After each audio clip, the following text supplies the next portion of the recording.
Merci aux panélistes. C'est Maître Napoléon Louture, officier-chef à la Cour supérieure des collectivités administratives.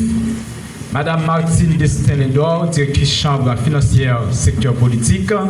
Monsieur Jean-Amax Antoine, responsable de l'unité et du conseil de l'audit interne à l'inspection générale des finances. Madame Albertina Calixte Chéry et Madame Gloria Adoker Duverny, secrétaire générale au collectif des femmes universitaires haïtiennes. Et bien maintenant, nous pouvons passer au débat. S'il y a des questions, et public là, nous gagnons environ 25 minutes pour ça. Et s'il y a des questions, nous allons lever mes noms. Et s'il y a des questions, et nous commençons à avoir une question. Je vais demander dans quel niveau absence parlement, il y a incidence sur le travail et pour suivre des comptes. Et est-ce qu'il y a un impact sur le travail et absence au fonctionnement du Parlement? Après 3 questions. Okay.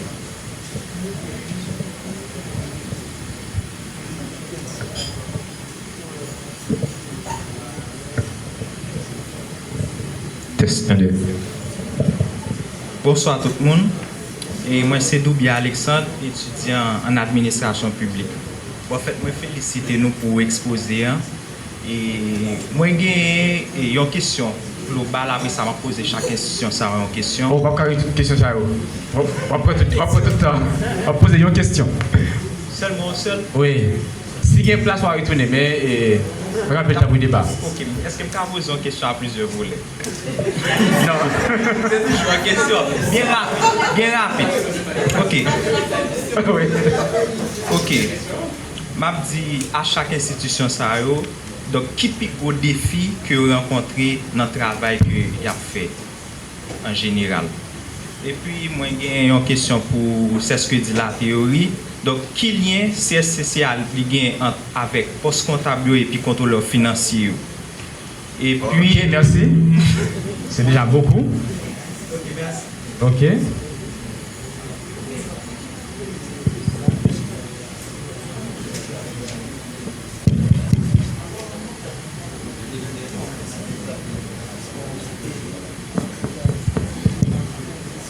Ça marche pas.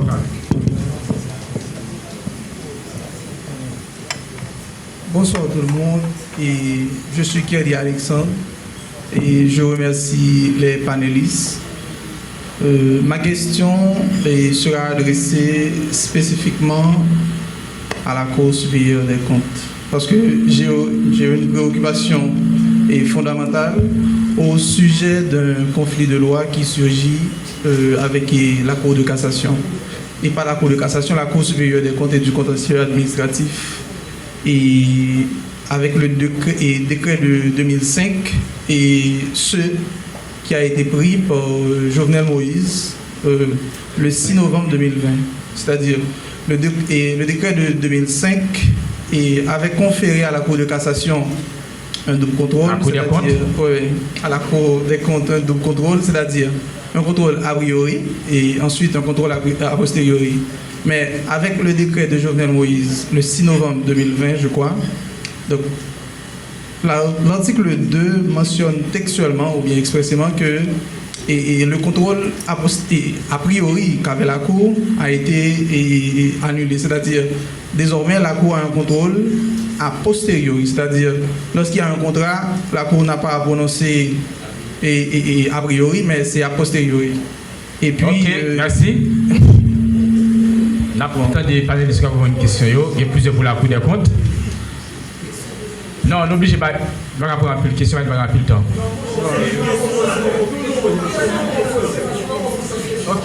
Ok, moi, je me demande, avec ce conflit de loi, que fait maintenant la Cour pour gérer ce conflit de loi? Puisque maintenant, vous l'avez dit tout à l'heure, que dans votre présentation, que la Cour a toujours ce double contrôle.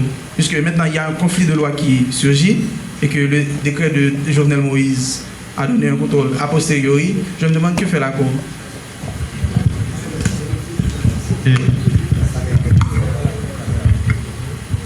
J'ai une mise au point à faire avant de répondre aux questions.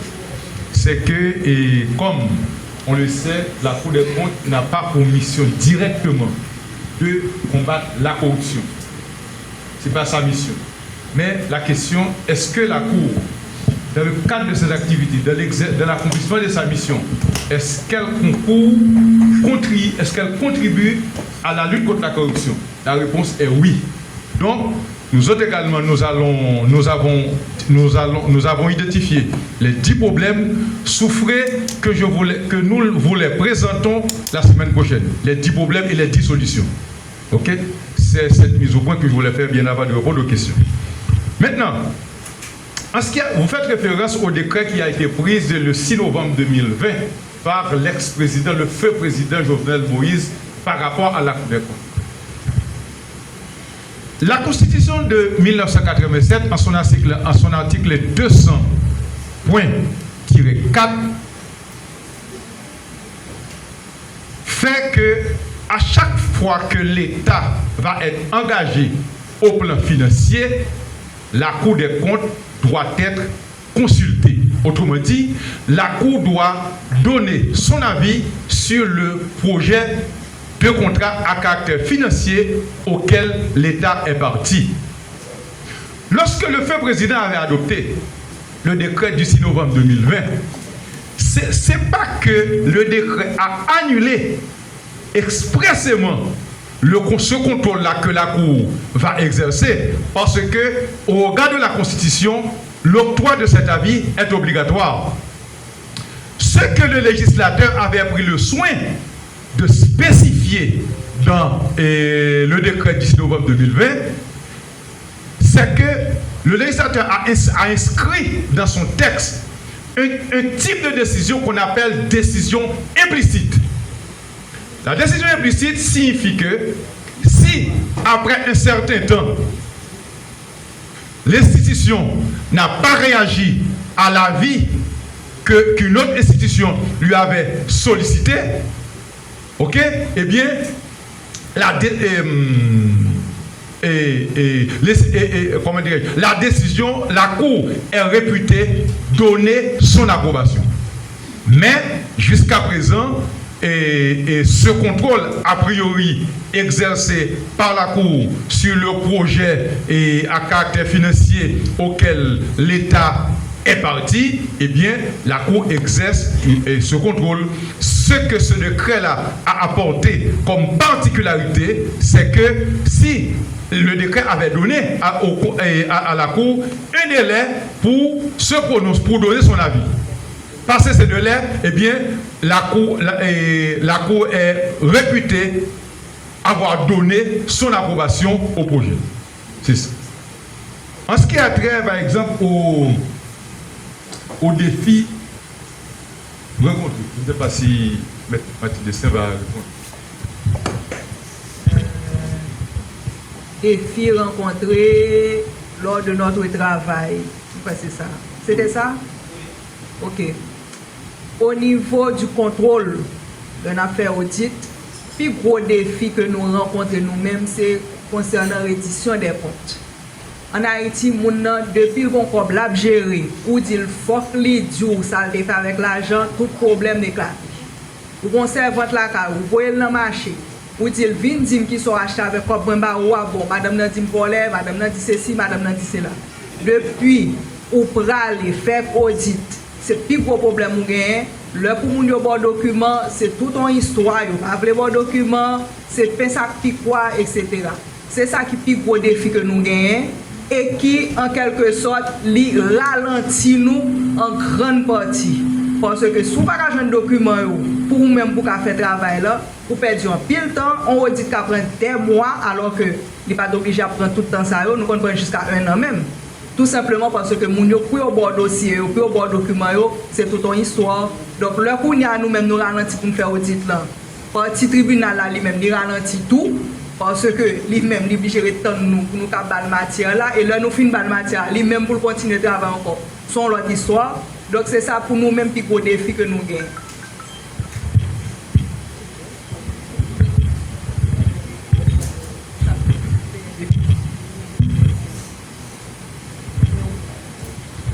Merci. Dans le cadre de l'IGF, Les défis rencontrés sont multiples. Et je vais vous en parler de 3 d'entre eux. En fait, le premier défi auquel j'ai fait face, c'est surtout la non-disponibilité des informations, comme la Cour l'a si bien dit. Donc, quand nous réalisons nos missions, en fait, les informations sur lesquelles ces missions doivent se baser ne sont généralement pas disponibles. Donc, nous trouvons souvent dans des situations de travailler avec nos doigts. Et généralement, en fait, les missions ça coûte de l'argent et c'est chronophage. Donc, c'est un défi majeur. Un autre défi aussi, c'est surtout, en fait, là, il n'y a pas de volonté manifeste à mettre en œuvre nos recommandations. Parce que les travaux de l'IGF, pour être compris, donc les décideurs, les gestionnaires des institutions doivent avoir la volonté de mettre en mesure les recommandations. Parce que l'IGF intervient dans une logique de valeur ajoutée, d'accompagnement. Donc, c'est d'aider l'institution à maîtriser ses opérations et ses processus. Donc, si les préconisations qu'on formule à l'endroit de ces institutions ne sont pas prises en compte, donc quand nous venons faire le suivi des recommandations, c'est comme si l'IGF n'était pas passé dans ces institutions parce que la situation reste telle qu'elle. Et un autre défi également, c'est la suite de nos rapports. Parce que l'IGF effectue les missions, rédige ses rapports de mission et transmet les rapports aux autorités poursuites. Donc, si le rapport n'a pas été communiqué aux responsables des institutions pour être au courant des constats et des recommandations, donc rien ne peut être fait.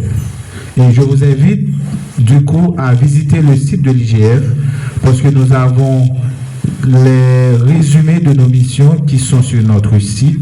Donc vous pouvez voir les faiblesses auxquelles nos institutions font face et en tant que citoyen, vous pouvez réaliser votre contrôle à travers l'institution pour dire mais pourquoi ils ne veulent pas s'en œuvre, mais c'est évident ce que l'IGF a préconisé, donc vous pouvez effectuer votre contrôle citoyen. C'est igf.gouv.ht. En fait, nous essayons d'être à jour dans la publication de nos rapports et des résumés des rapports, mais là, vous pouvez déjà avoir une centaine de résumés sur le site que vous pouvez consulter. Merci. Ok. Donc, chaque monde répond à une question dans la dimension. Nous-mêmes, nous sommes une organisation. Donc, nous pas l'État, nous pas réaliser audit, nous conseiller de bail nous pas faire, mais réaliser que un problème qui est commun à nous toutes, qui c'est non disponibilité ou bien disponibilité de une série d'informations.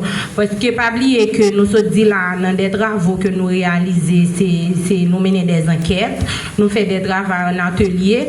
Donc les informations sont très souvent disponibles et puis nous tout le pour recevoir tout par non seulement informations disponibles et puis pas un bon accueil tout. Pour recevoir, nous souvent confrontés avec problème ça. Autre problème, le mentionner, nous c'est une organisation, nous ne sommes pas l'État. C'est pour ça que très souvent dans notre lutte par nous en tant qu'organisation, c'est éducation, c'est dénonciation, c'est formation, c'est sensibilisation. Le nous sur les réseaux, nous fait des sensibilisations. Nous souvent dit nous ça que oh mais village de Dieu tel bagage pour ça ne va faire. Nous confondent nous avec l'État, ils confondent toute une série de bagages. Nous-mêmes, nous pas des hommes, nous pas rien dans mais nous pour nous contraindre, nous pas des instruments contraignants, nous pas rien mais nous seul ça nous qu'a fait, c'est ça que nous disons. Nous former des femmes, nous former des enfants, des petites filles et puis nous sensibiliser à travers les réseaux, des fois l'en fait travail de terrain, nous fait c'est souvent ça où nous rencontrer, souvent confondre l'organisation avec l'État travail l'État supposé faire, le fait que nous-mêmes nous sensibilisés, nous avons une série de travail, ils prennent nous pour l'État, avec tout, très souvent, tout, ils injurient nous, souvent dit nous comme si organisation femmes, nous, ils toujours dit nous que nous homosexuels, nous disent nos dates, nous souvent rencontrons pile problème qui fait qu'à faire nous décourager, mais nous qui là, nous pas décourager. C'est surtout problème genre et puis disponibilité information et puis j'aime dire nous confondons nous avec l'État. C'est surtout grand problème ça que nous rencontrons dans le travail que nous-mêmes nous faisons. Vous avez pas répondre, tu as parlé avec le Parlement. Est-ce que l'absence Parlement et handicapé de travail ont incidé sur le travail pour des comptes? Non. L'absence du Parlement comme institution de contrôle a un impact en ce qui a trait à la transparence en Haïti, à l'obligation qui est faite à toute autorité de respecter le principe de la transparence. Et la Cour des comptes exerce une mission, est investie d'une mission d'assistance au pouvoir public.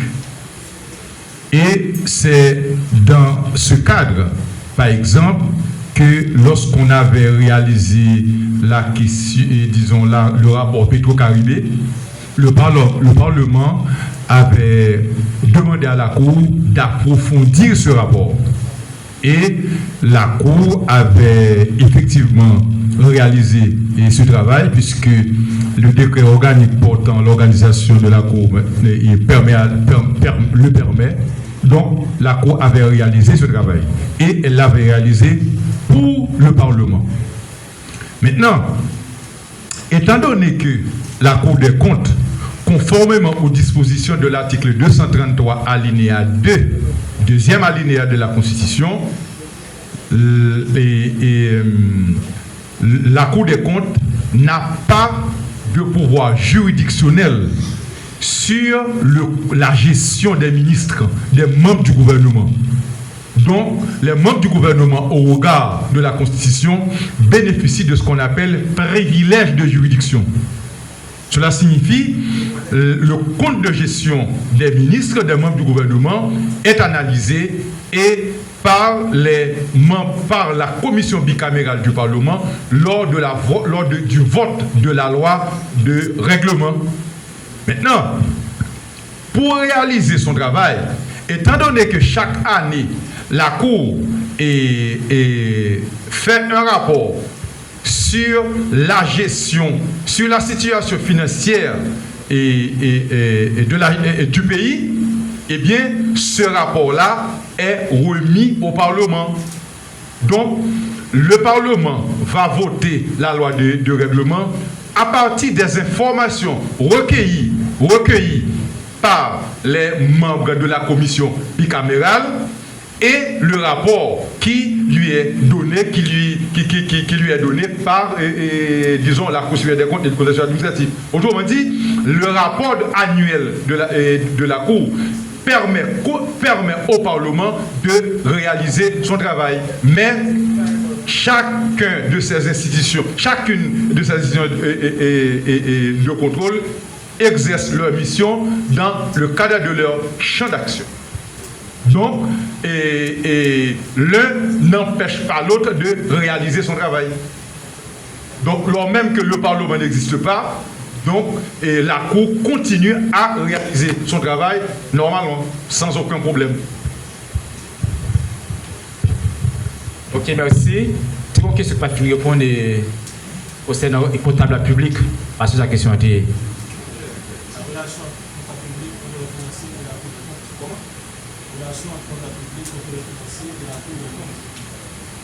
Relation entre comptable public qui vient de financer de la Cour des comptes.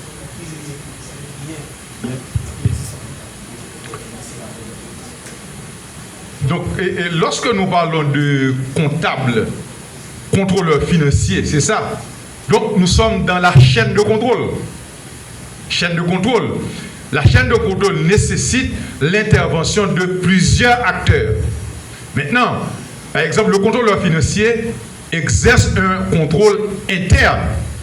D'accord? Par exemple, dans le cadre de l'exécution d'une dépense, par exemple, le contrôleur financier va vérifier est-ce que le dossier est correct. D'accord? Il y a c'est tout un processus. Maintenant, la Cour des comptes, elle, exerce un contrôle externe qui est différent. Un contrôle externe. Autrement dit, la Cour intervient après la réalisation des dépenses, après l'exécution des dépenses. Et c'est la raison pour laquelle on dit que la Cour est investie d'une mission de contrôle externe. C'est-à-dire que lorsque vous parlez du comptable public, de contrôleur financier, vous êtes au sein d'une institution.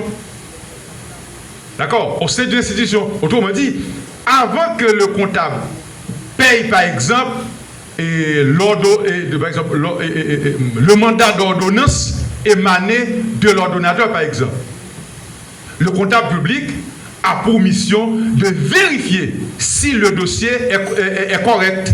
Parce que le comptable public est juge de l'ordre, de l'ordonnancement qui leur a été déféré par l'ordonnateur. Autrement dit, le comptable public ne peut pas, de par sa mission, exécuter un ordre qui lui a été donné par son ordonnateur et comme un âne par exemple, il est obligé de juger ça pour voir si le dossier par exemple est correct. Et le comptable public peut opposer à son ordonnateur un refus d'exécuter. Parce que c'est tout à fait normal, tout à fait logique, puisque le bien du comptable public est hypothéqué. L'État bénéficie sur ses biens tant mobiliers qu'immobiliers et une hypothèque légale. Donc maintenant, si par exemple le comptable refuse d'exécuter un mandat d'ordonnancement qui lui a été donné par l'ordonnateur, c'est tout à fait normal puisque le comptable public en tant que tel n'est pas dans une situation de subordination hiérarchique par rapport à l'ordonnateur. Maintenant, lorsque le comptable refuse de payer parce que le dossier administratif en tant que tel est attaché d'une sorte d'irrégularité, eh bien, pour opposer, par exemple, pour obtenir la volonté du comptable, maintenant, la loi prévoit ce qu'on appelle un passé-outre. Autrement dit, l'ordonnateur doit s'adresser au ministre des Finances qui va ordonner au comptable de payer. Mais tout ceci doit être fait de façon écrite. À partir du moment où le passé-outre est donné par le ministre des Finances, eh bien, à ce moment-là, il y a un transfert de responsabilité qui passe de la tête du comptable à la tête du ministre. Un transfert de responsabilité. Maintenant, si par exemple, au moment où la Cour des comptes va juger, par exemple, les comptes de gestion du comptable, on s'aperçoit que il y a une irrégularité caractérisant sa gestion, eh bien, le comptable va brandir. Voilà le passé outre du ministre des Finances qui lui avait, par ce passé outre, le ministre des Finances a vaincu sa résistance. Donc, la Cour va constater ça, et maintenant, cette irrégularité qui avait caractérisé sa gestion, le comptable ne va pas être responsable, ne va pas en être responsable. Ça va passer sur la tête du ministre, ce qu'on appelle en droit financier haïtien, le passé outre. Donc, pour être clair, nous sommes à l'intérieur de l'administration, où un contrôle interne est exercé. On a les comptables, le contrôleur financier et autres. Et à l'externe, on a par exemple la Cour qui va exercer son contrôle sur les modalités suivant lesquelles telle ou telle dépense a été exécutée. Et à partir de là, la Cour des comptes, par exemple, va réaliser son rapport d'audit pour dire voilà. Donc nous sommes dans toute une chaîne, qu'on appelle chaîne de responsabilité, chaîne de dépenses, chaîne de contrôle, chaîne de responsabilité. Merci. Si on fait une question, on a pris. Si on fait une question. Ok. Qui va dire nos machistes.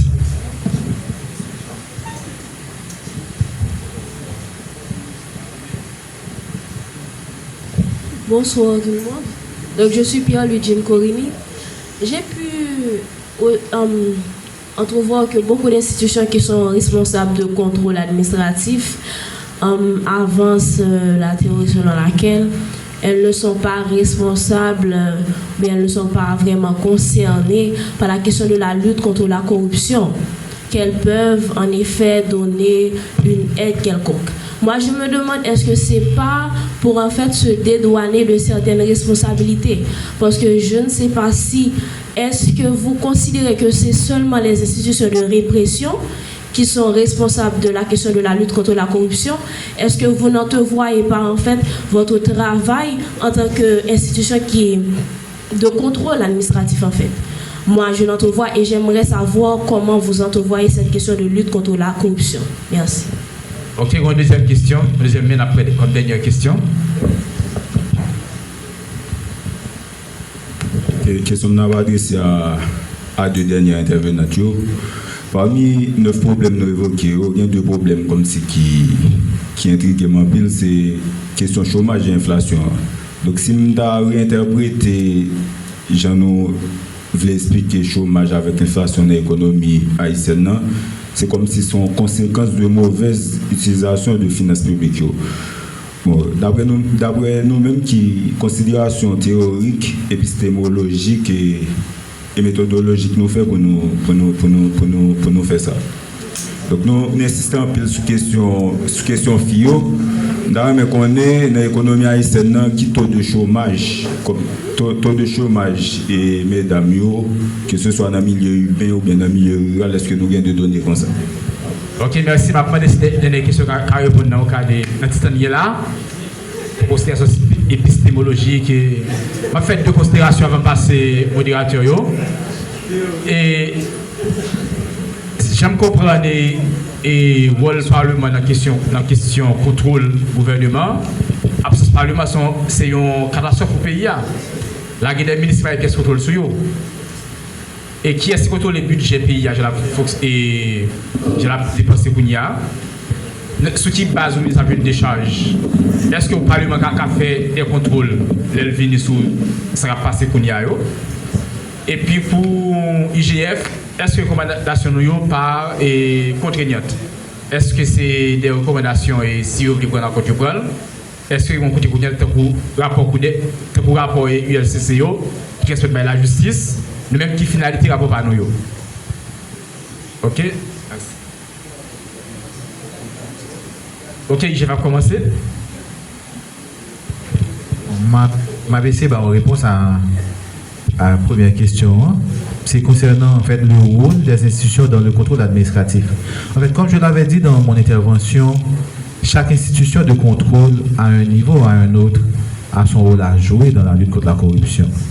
Et je l'avais démontré, en fait, j'avais démontré que pour qu'il y ait corruption, il y a 3 éléments fondamentaux. Et l'un de ces éléments, c'est l'opportunité. Or, les institutions de contrôle interviennent sur l'opportunité. Donc, on essaie d'empêcher aux potentiels corrupteurs de réaliser leurs actes. Donc, s'il y a le renforcement du contrôle interne, s'il y a en fait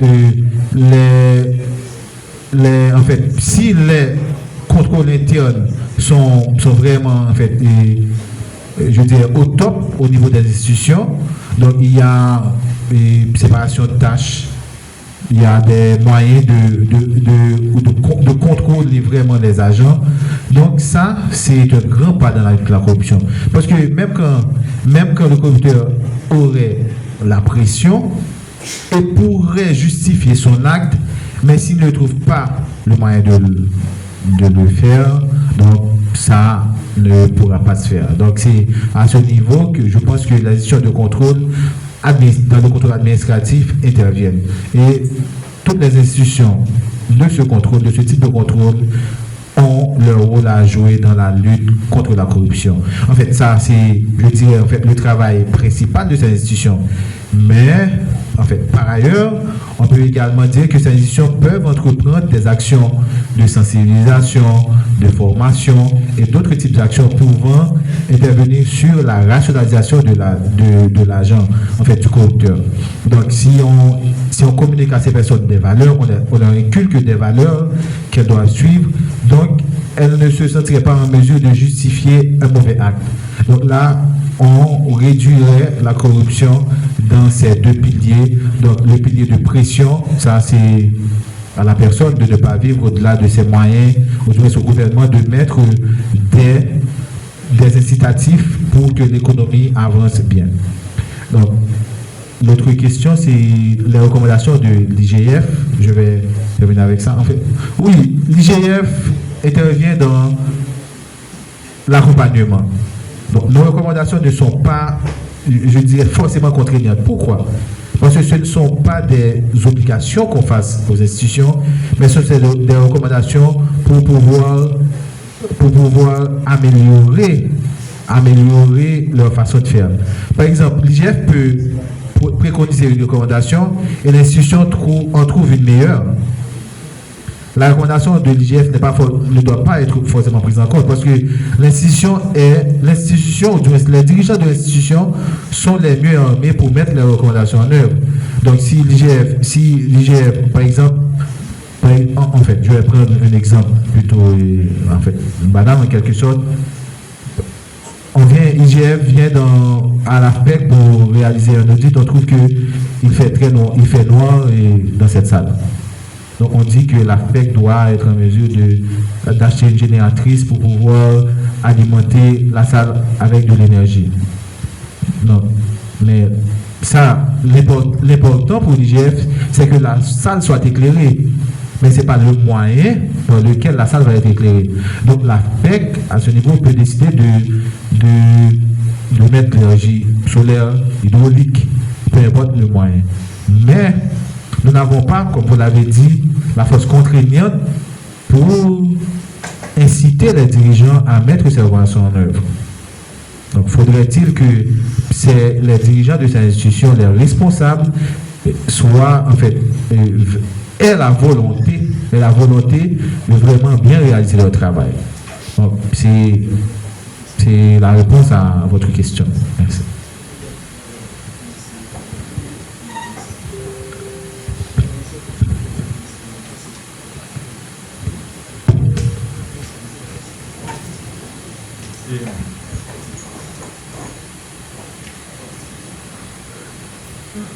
Nous avons dit que la Cour n'a pas directement pour mission de lutter contre la corruption.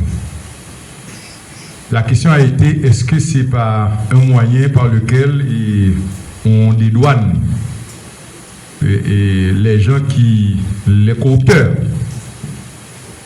Non, pas de cela qu'il s'agit.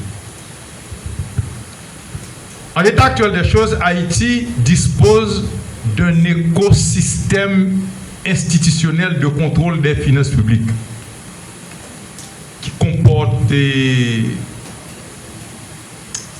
la Cour des comptes, le Parlement, IGF, ULCC, CNMP, pourquoi pas les parquets. Mais à chacune de ces institutions est assignée une mission bien spécifique. Et d'ailleurs, lorsque vous lisez les lois portant la création de ces institutions, eh bien, la mission qui est confiée à l'institution est bien spécifiée. Lorsque vous considérez cette panoplie institutionnelle en matière de contrôle des finances publiques, ces institutions-là poursuivent un même but: combattre la corruption, promouvoir la transparence. Mais chacune de ces institutions a une manière, suivant la loi portant sa création, de contribuer à la corruption. Par exemple, quand vous prenez l'ULCC mène des enquêtes, mais quand l'ULCC mène une enquête, l'UNCC ne peut pas exploiter les résultats de ces investigations. L'UNCC est obligé de transmettre son rapport, disons, au parquet. D'accord? Maintenant, le parquet, lui, va mettre l'action publique en mouvement, des choses comme ça. Quand vous prenez par exemple CNMP, cette institution est là pour contrôler la régularité de passation des marchés publics. Et lorsque par exemple on va conclure un contrat de passation des marchés publics, avant par exemple de remettre le contrat, par exemple, de signer le contrat avec le bénéficiaire, avec l'attributaire, disons, du marché, eh bien, ce contrat doit être acheminé à la Cour. La Cour doit donner son avis sur, disons, tel ou tel marché. Maintenant, la Cour, lui, a pour mission de réaliser des audits dans toute l'administration publique. Maintenant, je l'avais dit, est-ce que ça veut dire pour autant que la Cour ne participe pas à la lutte contre la corruption? Directement, non, parce que ce n'est pas sa mission, mais indirectement, oui. Si oui, à quel moment? Lorsque, par exemple, la Cour juge le compte de comptable public ou de ordonnateur relevant de sa compétence, retenez que les membres du gouvernement ne relèvent pas de la compétence juridictionnelle de la Cour.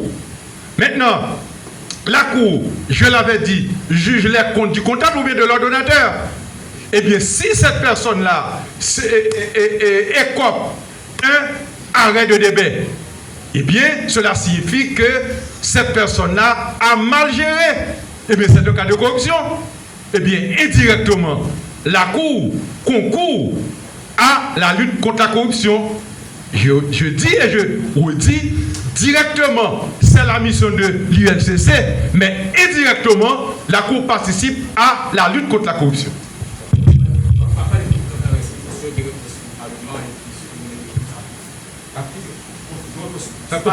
Kofi, le Parlement ça dit Kofi.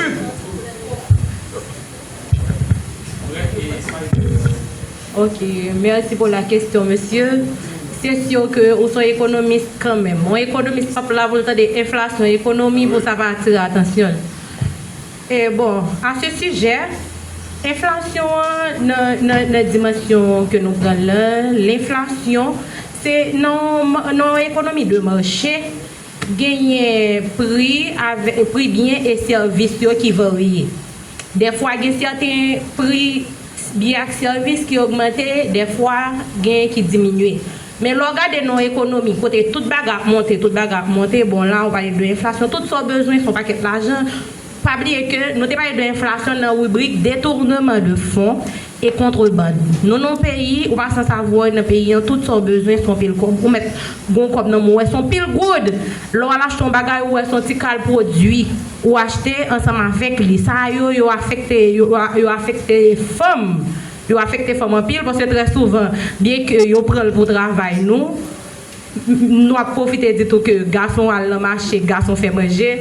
Mais nous dit que comme femme fait très souvent, nous, le dans le marché avec un cob, mais nous cob là te mettre ton paquet. Les nous arriver nous pas acheter rien ensemble avec lui. Nous te parlé de détournement de fonds, contrebande, détournement de fonds. Et le bail de détournement de fonds, c'est pas seulement le par exemple, ou prend comme l'État ou gagoter l'affaire personnelle. En même temps, si tu as un dans rubrique, comme c'est pour organisation femme, ou même vous prenez, ou mettez l'handicapé, ou bien mettez dans l'autre secteur, sont détournements de fonds tout, que nous-mêmes, mesdames, nous victimes de l'IAMPI, l'organisation, nous manquons genre de support, ça, support pour nous joindre de la part des institutions qui concernent notre travail que nous avons fait. Nous pas souvent joindre support. Ça, ok, c'est dans ce sens ça nous parlons de inflation, nous parlons de détournement de fonds, contrebande qui c'est une autre forme de corruption qui entraîne violence et qui affecte le secteur économique là.